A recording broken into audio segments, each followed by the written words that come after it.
Well, as you can see by the snow around us, we've had a little nasty surprise in November. Yeah, apparently once the calendar rolls over to November, it's suddenly winter here in Canada. So, of course, that makes driving crossovers a key priority. We have the fuel-sipping takes on two of the best-selling crossovers here in Canada. In the red corner, we have the Mazda CX-5 diesel. Here on the right, in white, we have the Toyota RAV4 Hybrid.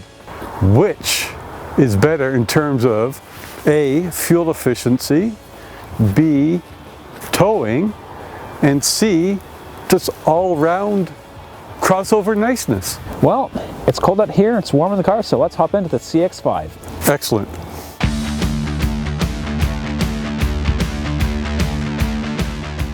So what we have here is a 2019 Mazda CX-5 Signature diesel, $46,400 as equipped.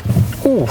Yeah, that's a $5,000 premium if you want the diesel engine. It does have 168 horsepower and 290 pound-feet of torque. So it's got plenty of jump off the line. It does. But it is fuel efficient, certainly compared to the 2.5 liter turbo gas engine that you get in the top-line Signature without the diesel. Yep. It is especially frugal on the highway too. I mean, inherently that's what diesels are good at. Other than when you're first starting it up, when it's cold out, you get the traditional diesel rattle, but other than that, it's a very smooth unit. It's a little harsh over bumps, but the steering is well weighted. It provides great feedback, and it's the driver's choice if you're looking for a compact crossover that drives well. It's certainly kitted out with a lot of upscale touches, like the materials are absolutely top-notch. The fit and finish in here is just fantastic. Yeah, you got real wood, you got heated and ventilated seats, a head-up display, heated steering wheel. Automatic climate control. Yeah, nicely stitched leather, you're right. It does elevate Mazda as more of a premium vehicle. But is that where you should put the diesel? That's the $64,000 question. Well, or actually the $46,400 question. The diesel doesn't offer that much better fuel economy over the non-turbo gas engines that you can spec in the CX-5. I think Mazda would have been much better off creating a more sporty, much more sort of off-road style crossover and putting the diesel in that. It's a big price jump, especially when you consider, the RAV4. You can still spec the hybrid powertrain in lesser trim levels. There's nothing inherently wrong with the Mazda CX-5 in and of itself. No. But the fact that the diesel is a $5,000 uptick on a model that already pushes past $40,000, that's a really tough sell. Agreed.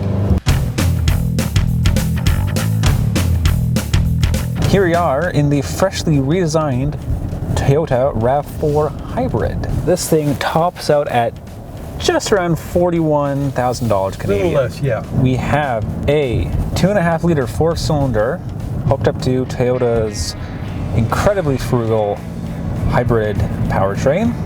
But you know what? That entire combination is actually, it's quite smooth. And funnily enough, at 219 net horsepower, this is the most powerful Toyota RAV4 the company makes. It drives incredibly well. It's very quiet. The steering is on the light side, but it's responsive. And it has several modes. You got a normal mode, you got an EV mode, you have a sport mode. Ooh. Yeah.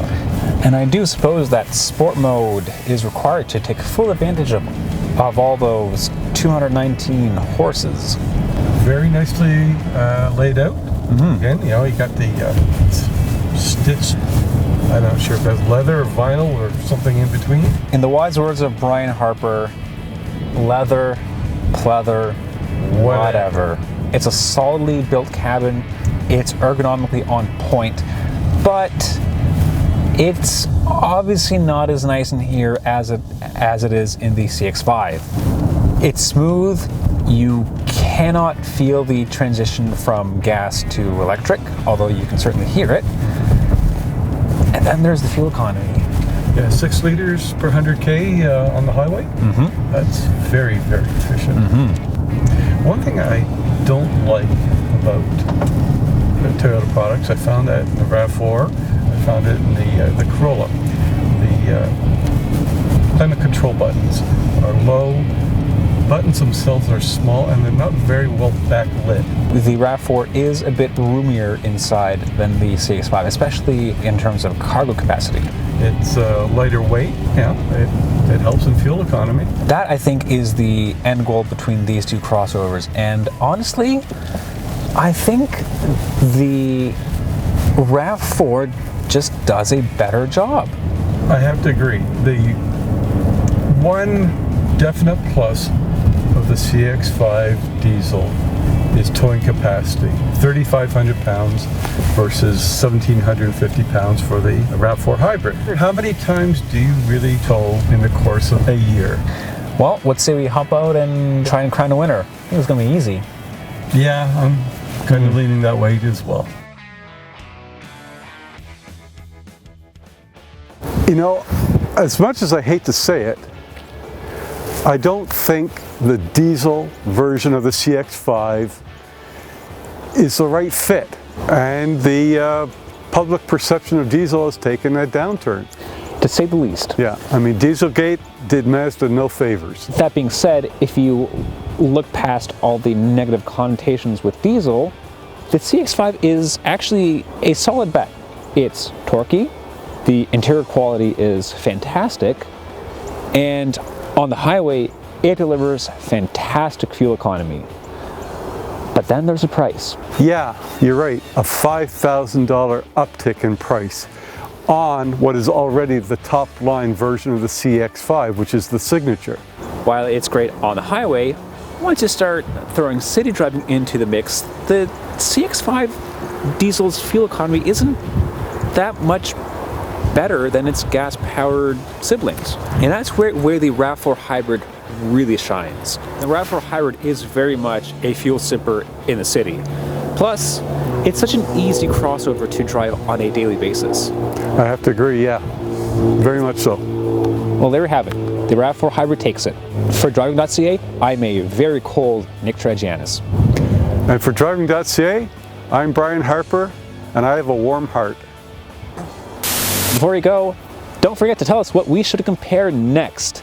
Pick something with a heated steering wheel and heated seats, please. It's winter, please.